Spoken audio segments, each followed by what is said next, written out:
Nosotros, o como un paréntesis antes de hablar de las situaciones de lectura, porque ahora nos vamos a detener en esto, tener en cuenta que cuando estamos haciendo la enunciación de todas estas condiciones didácticas que están atravesando la secuencia, no es que tengan un orden preestablecido.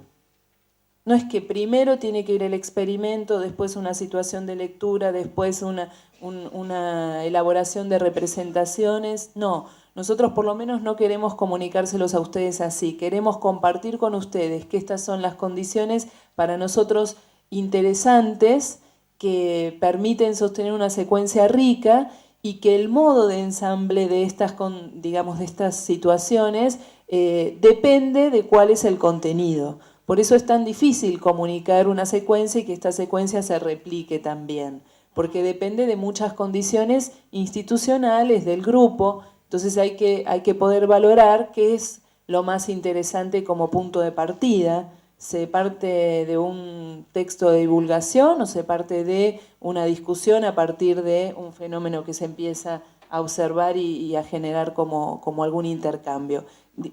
Lo decimos esto porque es importante que este listado o este orden que nosotros establecimos no da cuenta de ningún orden para poder pensar las secuencias, sino que estamos diciendo, estas condiciones, lectura, escritura, experimento o vínculo con lo empírico y abordaje de representaciones, de algún modo es interesante que estén presentes en la secuencia que formulemos. Sí, y en lo que estaba pensando, lo que Silvina aclara, por ejemplo, en una de las secuencias que nosotros pusimos en práctica, porque nosotros estamos diciendo todo el tiempo que lleguen al texto con preguntas genuinas. Sin embargo, nosotros empezamos una secuencia con la lectura de un texto en una oportunidad. ¿Por qué? Porque era un texto muy apelativo, que parecía que era un texto de divulgación, no era un manual, que parecía que le hablaba al lector y que el de Asimov, que lo invitaba a hacerse preguntas. Entonces dijimos, este es un buen texto para empezar. O sea, por eso esto que ella dice, no podemos decir siempre que haga una secuencia de naturales, empiece.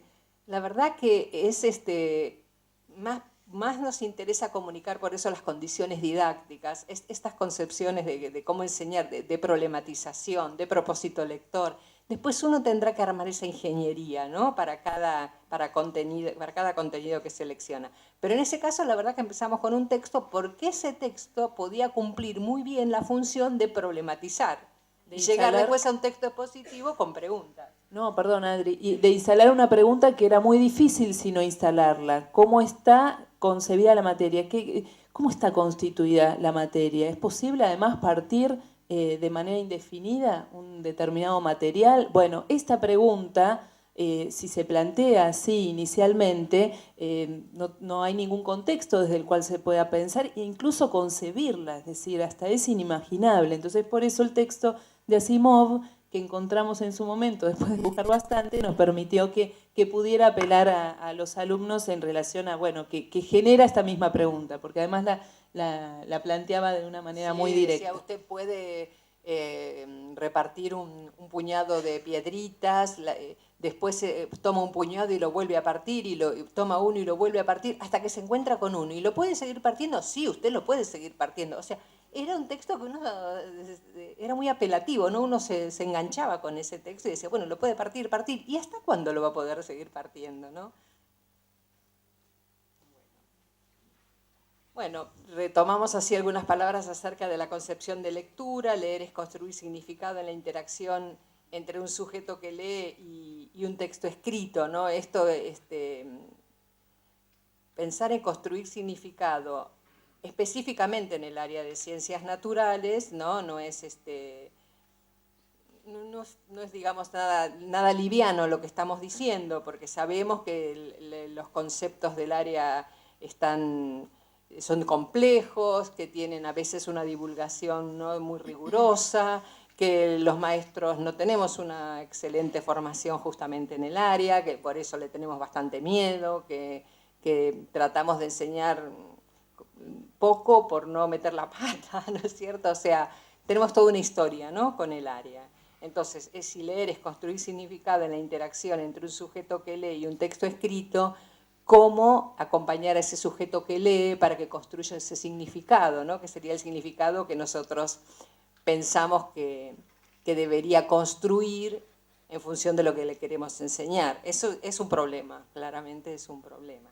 Y yo pensaba también para aquellos que tienen la formación disciplinar, en muchos casos es difícil entender que el significado no está en el texto. Pero sí está claro dicho. Pero fíjate cómo está hablando del sistema digestivo, cómo puede ser que los chicos no entiendan esto que está tan claramente establecido acerca de cuál es el proceso de la digestión. Lo que pasa es que el significado se construye, no es que está plasmado en el texto. Hay una intencionalidad que tiene el autor de comunicar un determinado proceso, en este caso sistema, digamos, el proceso asociado a la digestión, pero para acceder a este proceso de la digestión tiene que haber claramente una interacción, un juego de interpretación entre este sujeto, el alumno que está leyendo desde su marco interpretativo, y es desde su marco interpretativo que está pudiendo entender algunas cuestiones que están ahí planteadas en el texto. El marco interpretativo del docente claramente es otro, entonces quizás por eso a veces se pierde de vista que hay una construcción y una negociación de significados en el momento de la lectura. Entonces esto a veces juega en contra acerca de cuáles son las condiciones que permiten el acceso a este texto. ¿Qué tipo de intervenciones se tienen que dar en situación de lectura para poder propiciar que haya una construcción de significado acorde al contenido que en este momento se está enseñando? Evidentemente ahí el rol docente es central para acompañar esta construcción de significado. El docente está mediando esa interacción. Bueno, ¿qué cuestiones intervienen en la interpretación del texto, ¿no? Está el texto, el lector y el contexto.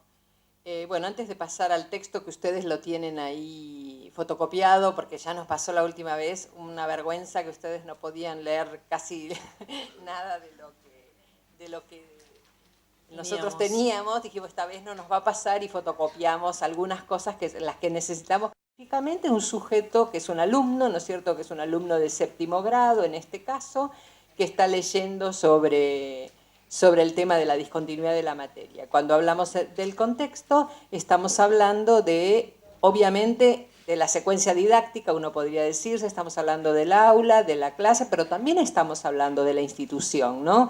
Que en ese sentido creo que hemos hablado bastante poco, de cómo la institución acompaña, comparte estos grandes, así como estas grandes ideas, ¿no? De problematización, de concepción de lectura, de concepción de aprendizaje. O sea, aspiraríamos, ¿no es cierto?, a un entorno en el que no es que con este maestro, con esta maestra y en esta área pasan estas cosas y después, ¿no? O sea, cuando hablamos de contexto, no nos da, además tampoco es nuestra especialización, digamos, pero estamos pensando en una institución que se pone al hombro este tipo de situaciones. Nosotros estamos hablando de ciencias naturales, pero no sería demasiado fértil que solo se hiciera cargo, ¿no es cierto?, un maestro y un área. Sobre todo cuando se puede percibir que a lo largo de todo un recorrido los alumnos están, digamos, habituados a cierto contrato establecido, los alumnos saben entonces que hay un espacio de problematización permanente que se da en todas las clases de ciencias naturales a lo largo de todos los años. Por eso esto es desde el nivel inicial en adelante. Sí.